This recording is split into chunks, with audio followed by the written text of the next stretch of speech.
Hello everyone, Fancy here, you're watching FANTAVISION, and today I wanted to discuss the strange and unusual launch of Halo Infinite. Now, I don't necessarily think this has been the worst launch of a video game ever. In fact, I think it's been pretty damn good. If we look at how we could play the game early, we get to play the multiplayer early and it worked. Like, what?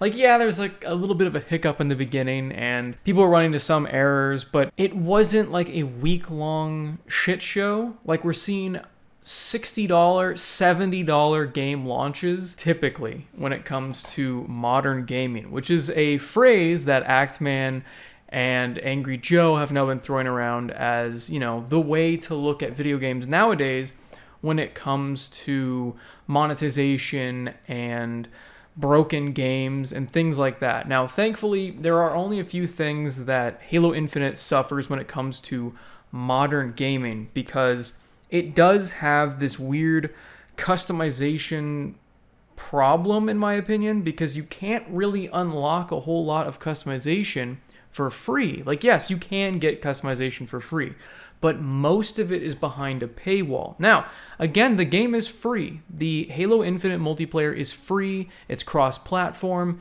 It's phenomenal. It is so much fun, but the progression system is absolutely terrible. Even with the new fixes, I still think it's stupid. I don't think you should just get a blanket amount of XP per game like you did with Battlefront 2. Do you guys remember Battlefront 2? Remember how much we all loved that game? Yeah, don't do that. Seriously, you think they would have learned from that previous game and went, let's go ahead and make it a merit-based progression system instead of, oh, here's a participation trophy. But that's what we got. And, it's weird that 343 even did that, considering Halo Master Chief Collection has merit-based XP gain. You get XP for winning the match. You get XP for getting trophies.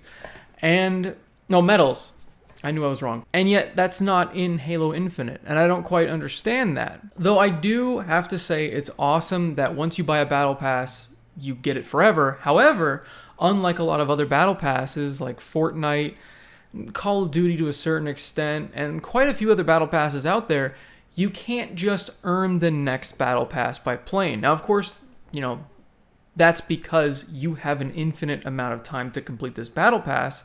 So if you have infinite amount of time, you can just keep getting currency from all of them, and you're never really buying a battle pass again. There must be some reason they did that besides just wanting to make money. Because, at the end of the day, yes, it's a business. It doesn't need to make money, but it does suck that this is kind of what they went with, where if you want to look cool, you have to pay money. But the gameplay is phenomenal. I'm going to have a big, full multiplayer review in the future. Don't worry. These are just my initial thoughts, and I just wanted to talk about the launch because this seriously has been one of the most interesting launches I've seen for a video game. The fact that we got the multiplayer early and for free, I don't know has ever happened before. I don't think that has.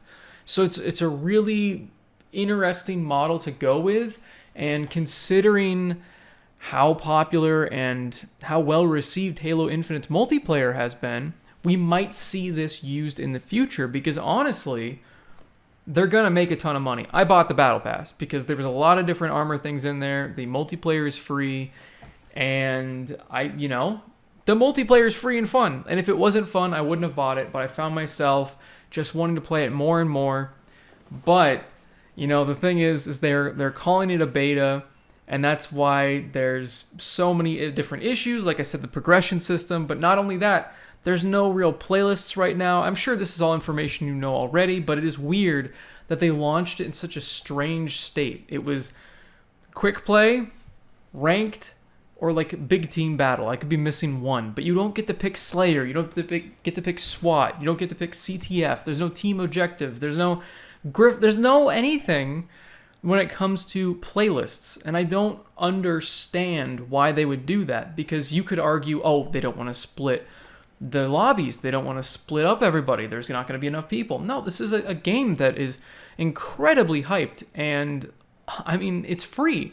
So why wouldn't everybody be playing these playlists? I don't understand. And there's no Forge at launch. I'm hoping a lot of these things are remedied with the launch of the full game. I don't know if the multiplayer now has a different timeline and doesn't coincide with December 8th, like if that's just the launch of campaign, or if there's going to be a lot of massive updates we don't know about for the multiplayer. But if it doesn't get some massive updates soon, it might start bleeding players just because they can't play their favorite playlists. Now, we've already had an announcement saying that, yes, more playlists are coming soon. There's going to be SWAT. There's going to be different types. Like I think they announced Slayer. They announced a bunch of different new playlists coming, but it would be very frustrating to see it go the way of every other game where it launches with very little and you have to wait a very long time, like a year or two, to actually get all the content. Again, that modern gaming coming into play where they launch the game very unfinished and then patch it over time to add content. Like I get it, it's fine to add content over time, but you want to make sure that you can at least have enough in the very beginning to keep people satisfied before they start getting bored and playing other things. Like right now, if you want to play SWAT, you have to go play Master Chief Collection.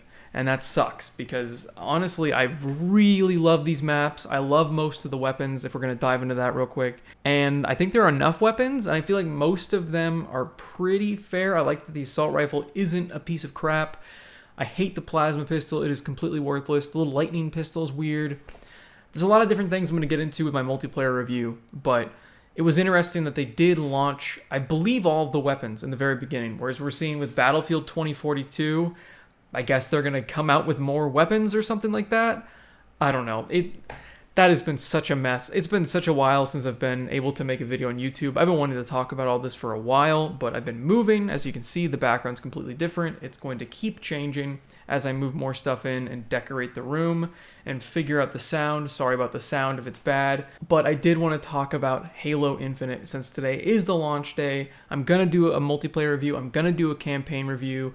I streamed multiplayer yesterday. I'll be streaming campaign today over on twitch.tv/FANTAVISION down below. And I really do want this to be one of my first reviews coming back to game reviews because I think, you know what? I want to dive back in because there have been a lot of games I've had a lot to say about and I just haven't pushed myself to dedicate a lot of time. So I'm going to get back to that. Another thing about the Halo Infinite launch that is weird and falls under that modern gaming thing again is the fact that there's no co-op day one. What? There's no co-op day one in Halo. Like I know Halo 5 didn't have split screen co-op. That was stupid. I don't think Halo Infinite is going to. Maybe. I don't know. With the way that they're making this game, it would be... I guess it would still work with split screen. I hope they bring split screen. And I hope they don't take too long. I think they said like May or something like that for the co-op aspect, which really sucks because the thing about the new Halo Infinite, which is another strange thing, and I hope they change, is the fact that you can't go back and play previous missions. Now, some people don't think this is a big deal, but I think it is because I don't know about you guys, but I have gone back and replayed the Halo games so many different times. And sometimes I want to go back and play a specific mission. But again, the structure they went with Halo Infinite looks completely different from any other Halo game. It reminded me, which is both a positive and negative, of Far Cry. Because it's that big open world, you can it seems like you can tackle it however you want. And there's like random like bases that you can take over and destroy, and there's different missions just scattered around the map, and you can save different people. Both the saving the people and the strongholds really reminded me of Far Cry and pretty much any other open world game out there, which worries me, but so far the review scores have been really good, but of course that means nothing since I mean, at least it means nothing from the major outlets. I've seen YouTubers as well say it's a pretty damn good game. I have not actually listened to any of these reviews because I don't want them to influence how I view the game, but I've just seen numbers and I've seen like I recommends from certain places, and just overall it's positive reception for this game. And that makes me have hope because, I mean, I haven't been really that excited about a Halo game since Halo 4, and then was completely just devastated when I tried to play the campaign for that and finally beat it many years after it launched. And then Halo 5, I didn't even bother, and then the multiplayer was okay, but overall disappointing. This is the first time I played Halo multiplayer where I've been genuinely excited to play another match, and I've been wanting to play it as much as I possibly can. And now that I'm hearing such great things about the campaign. I'm looking forward to playing the campaign, and I'm seriously excited for when co-op enters into the game, because that open world aspect with Halo just sounds like a blast in co-op, and it sucks that that's not coming out at launch because it's suffering from modern gaming. Another thing that we're going to see with this launch that is strange, which I don't understand, is the fact that you can't preload this game. Normally AAA games, they let you preload nowadays, which is phenomenal. Normally I can't do it because I don't get digital games, but because this is on Game Pass, and any game on Game Pass, I can normally preload and play immediately after it unlocks, which is awesome. But they're saying you can't do that. There's limitations they can't control or something. Why? Now, I don't know what's happened already. I don't think the game has officially launched yet. I believe it comes out in like 2-3 hours when this video goes up. We're going to see how it handles everybody installing the game at the same time. A 70 gigabyte game is going to be installed by everybody that wants to play the campaign, which I feel like is going to be a lot of people, because a lot of people don't just play the multiplayer of Halo, they also play the campaigns because they're normally a lot of fun, and especially this one. A lot of people are hyped about it because it's a completely different style of Halo game. So we'll see if that's a mess, and I guess I'll talk about that in the campaign review later on. But overall, just a weird and wacky way to release a game, but I'm overall not too upset about it. Progression issues, microtransaction issues aside, it's so far been a phenomenal game that I've been having a blast with, and I can see myself playing for years to come as long as they continue to support it. They continue to, add maps to it to a degree. They don't have to keep adding an infinite amount of maps to the game. I'm not saying that. But as long as they add a couple more maps, they add playlists, they add the basic things that Halo has, this could be the new standard for Halo. And I know that's saying a lot, and I know that's kind of a lofty goal to meet, but so far I would argue that with what we've seen from multiplayer, it's 100% possible. If this is them just getting started, then I can't wait to see where we go. Let me know how you felt about this launch in general in the comments down below, and if you've been enjoying the multiplayer, like the video if you guys like it, subscribe for more content, and as always, have a fantastic day. See you, everybody.